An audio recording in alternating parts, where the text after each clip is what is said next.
మీ పిల్లల భవిష్యత్తును దిశానిర్దేశం చేసే విద్యా మహోత్సవ్ Dream9 మీడియా ఆధ్వర్యంలో ఈ ఫిబ్రవరి 1న మన ఖమ్మంలో జరగనుంది. Welcome to ITM news. This is Pawan.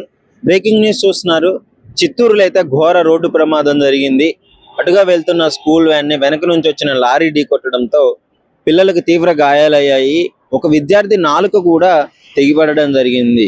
ఈ ఇన్సిడెంట్ వివరాల్లోకి వెళ్తే చిత్తూరు జిల్లాలో స్కూల్ వ్యాను ఎస్ఆర్పురం దగ్గర నుంచి ఆ చుట్టుపక్కల గ్రామాల పిల్లల్ని ఎక్కించుకొని వెళ్తుండగా జీడి నెల్లూరు వెళ్తున్న క్రమంలో బీసీ కాలనీ వద్ద ఈ యాక్సిడెంట్ జరిగింది.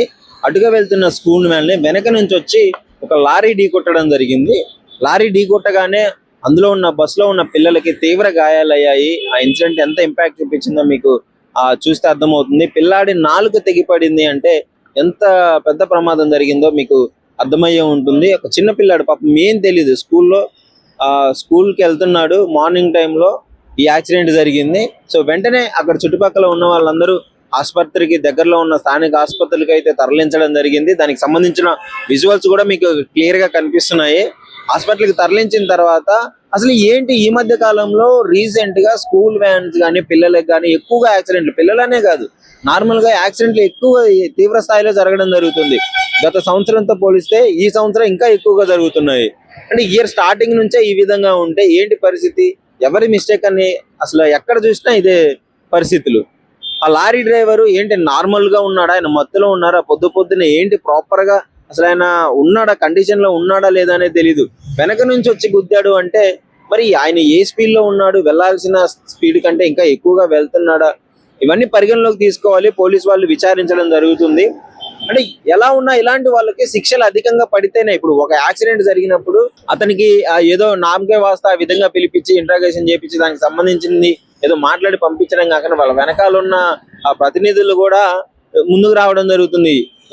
మాట్లాడి పొలిటికల్ పవర్ ఉపయోగించి అలా ట్రాన్స్పోర్ట్ వాళ్ళ ఓనర్ ఇవన్నీ ఉపయోగించి తప్పించుకోవడం జరుగుతుంది. ఇలాంటిది కాకుండా వాళ్ళకు పడ్డ శిక్షల్ని ఏ విధంగా అయితే తప్పు చేశారో వాళ్ళందరికీ శిక్షలు కఠినంగా ఉండే విధంగా చూసుకుంటే వీళ్ళు కొంచెం భయపడే అవకాశం ఉంది. కానీ అలాంటివి ఏం జరగట్లేదు. పొద్దుగూకులు చూస్తూనే ఉన్నాం యాక్సిడెంట్లు అవుతున్నాయి, పిల్లలు ప్రమాదానికి గురవుతున్నారు, ఇదవుతుంది అదవుతుంది. కానీ చర్యలు నివారించే చర్యలు మాత్రం తీసుకోలేకపోతున్నాం. మరి ఎక్కడ మిస్టేక్ వస్తుంది, ఎక్కడ లోపం ఉందో అర్థం కావట్లేదు. కానీ అమాయకులేని పిల్లలు ప్రమాదవశాత్తు ఈ విధంగా ప్రమాదం గురవడం జరిగింది. ఒకవేళ పిల్లలకి ఏమన్నా యాక్సిడెంట్ అయ్యి అంటే ప్రాణాలు కోల్పోయే పరిస్థితి ఉన్నా కానీ ఇదే విధంగా చూస్తూ ఉంటుందా. ఆ చిన్న పిల్లాడి నాలుగు తెగిపడడం జరిగింది. దీనికి ఎంత దారుణమైన విషయం, ఏం మాట్లాడుతుంది దీని గురించి. వెనక నుంచి వచ్చిన లారీ గుద్దడం వల్ల వాళ్ళకి ఏం తెలుసు, పాపం స్కూల్లో ఉన్నారు.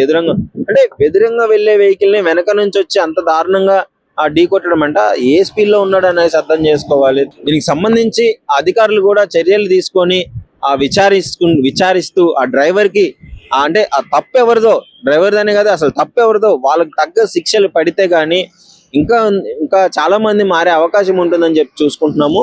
హైదరాబాద్ కూడా రీసెంట్ గా, చిత్తూరులోనే కాదు హైదరాబాద్ లో కూడా చాలా యాక్సిడెంట్ చూస్తున్నాము. ఎక్కడికి వెళ్ళినా కానీ రాంగ్ రూట్లు, సేఫ్టీ ప్రికాషన్స్ ఉండవు, రాంగ్ రూట్లు, సిగ్నల్ జంపింగ్ చేయడాలు, డ్రంక్ అండ్ డ్రైవ్ చేయడాలు, పొద్దున్నే డ్రంక్ అండ్ డ్రైవ్లు. ఈ ప్రైవేట్ ట్రావెల్స్ బస్సులు కూడా రీసెంట్ గా ఎన్నో చూసాం మనం. తాగి డ్రైవింగ్ చేయడాలు. అంటే ఒక 20-30 మంది 40 మంది మిమ్మల్ని నమ్మి ఎక్కినప్పుడు ఒక డ్రైవర్ గా మీ రెస్పాన్సిబిలిటీ గమ్యానికి చేర్చడం. కానీ ఇలాంటివి ఏమీ ఉండవు. తాగడము, ఎక్కడము, తోలడము, ఎక్కడో ఒక దగ్గర మిస్టేక్ జరుగుతుంది. మీరు ఆ మత్తులో ఎటు వెళ్తారో తెలీదు. పాపం ఎక్కిన ప్రయాణికుల జీవితాలు, వాళ్ళ ప్రాణాలు బలి కోరడం జరుగుతుంది. ఇలాంటి ఇన్సిడెంట్ల మీద గవర్నమెంట్ కూడా కొంచెం యాక్షన్ తీసుకోవాలి. ఒక స్పెషల్ కేర్ తీసుకొని ఇలాంటివి జరగకుండా ప్రికాషన్స్ తీసుకోవాలని చెప్పేసి కోరుకుంటున్నారు. ముఖ్యంగా పిల్లలకు జరిగిన యాక్సిడెంట్ గురించి అసలు మీరేమనుకుంటున్నారు అంటే ఇలాంటి ప్రమాదాల గురించి, రీసెంట్ గా జరుగుతున్న ప్రమాదాల గురించి మీ అభిప్రాయాన్ని డెఫినెట్ గా కామెంట్ రూపంలో అయితే తెలియజేయండి. నిజంగా ప్రస్తుతం ఉన్నటువంటి సమాజం దేనికి ప్రయారిటీ ఇస్తుంది? ఆర్థిక సంబంధాల చుట్టూ మాత్రమే తిరుగుతుంది. మళ్ళీ ఎన్నికలంగానే చాలా విరక్తి కలుగుతుంది. మంచి అనిపిస్తుంది కదా, లేడీస్ కూడా ఛాలెంజింగ్ జాబ్స్ చేసినప్పుడు చాలా బాగుంటది. ట్రాఫిక్ అసిస్టెంట్స్ గా నియమించిన ట్రాన్స్జెండర్స్ అందరితో సాల్యూట్ చేయించుకుంటున్నారు. ఫుడ్ డెలివరీ ఇవ్వటానికి వెళ్ళినటువంటి డెలివరీ బాయ్ అనిల్ పై కళ్ళ ముందు